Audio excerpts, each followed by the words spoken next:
সরকার বিরোধী এক দফার আন্দোলন শুরুর পর থেকেই ঢাকায় আন্দোলনের মাঠে সোচ্চার ও সক্রিয় নেতাদের বেছে বেছে গ্রেপ্তার করা হচ্ছে বলে অভিমত বিএনপির। দলটির দাবি, চলমান আন্দোলন দমাতে গত কয়েক মাসে এমন ১ ডজন নেতাকে গ্রেপ্তার করা হয়েছে যারা সাংগঠনিকভাবে খুবই সোচ্চার ছিলেন। তাদের গ্রেপ্তারে ঢাকায় আন্দোলনে এক ধরনের শূন্যতা দেখা দিয়েছে বলে মনে করছেন দলের কেউ কেউ।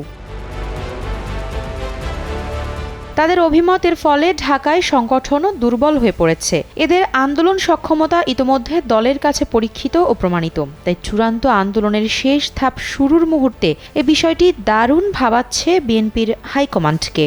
সরকারের পদত্যাগ ও নির্দলীয় সরকারের অধীনে নির্বাচনের দাবিতে গত ২১ জুলাই এক দফার আন্দোলনের ঘোষণা দেয় গত বছরের ২৩ ডিসেম্বর থেকে যুগপৎ আন্দোলনে থাকা বিএনপি।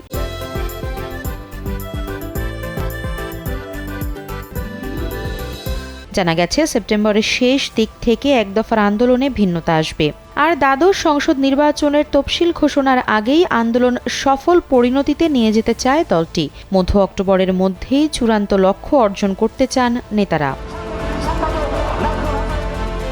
তাই অক্টোবরের প্রথম সপ্তাহ থেকে ঘেরাও সহ লাগাতার কর্মসূচি আসতে পারে। অবশ্য এর আগে বিচার বিভাগ বা আদালত কেন্দ্রিক আরও কিছু কর্মসূচি নেওয়া হতে পারে, যাতে দেশের বিচার বিভাগ নিয়ে বিএনপি সহ বিরোধী দলগুলোর অভিযোগ সব মহলের নজরে আসে। বিএনপি নেতারা জানান, গত ২৯ জুলাই ঢাকার প্রবেশ পথে অবস্থান কর্মসূচির পর ২০ আগস্ট ঢাকা মহানগর দক্ষিণ বিএনপির ভারপ্রাপ্ত সদস্য সচিব তানভীর আহমেদ রবিনকে গ্রেপ্তার করা হয়। এর আগে দক্ষিণের সদস্য সচিব রফিকুল ইসলাম মজনুকে গ্রেপ্তার করা হয়।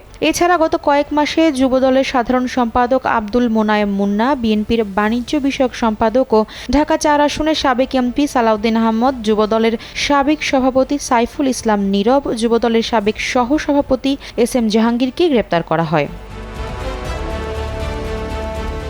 মজনু ও রবিন কারাগারে থাকলেও ঢাকা মহানগর দক্ষিণ বিএনপিতে এখনও কোনো রিপ্লেসমেন্ট দেওয়া হয়নি। মহানগর দক্ষিণের যখন এই অবস্থা, তখন উত্তর বিএনপির নেতৃত্বেও এক ধরনের শূন্যতা দেখা দেওয়ার উপক্রম হয়েছে। দুর্নীতি মামলায় সাজাপ্রাপ্ত হওয়ায় উত্তর বিএনপির আহ্বায়ক আমানুল্লাহ আমান ১০ সেপ্টেম্বর আদালতে আত্মসমর্পণ করতে পারেন। গত ৭ আগস্ট আমানের ১৩ বছরের সাজার রায় বহাল রাখেন উচ্চ আদালত। রায়ে বিচারিক আদালতে রায় পৌঁছানোর ১৫ দিনের মধ্যে তাকে আত্মসমর্পণ করতে বলা হয়।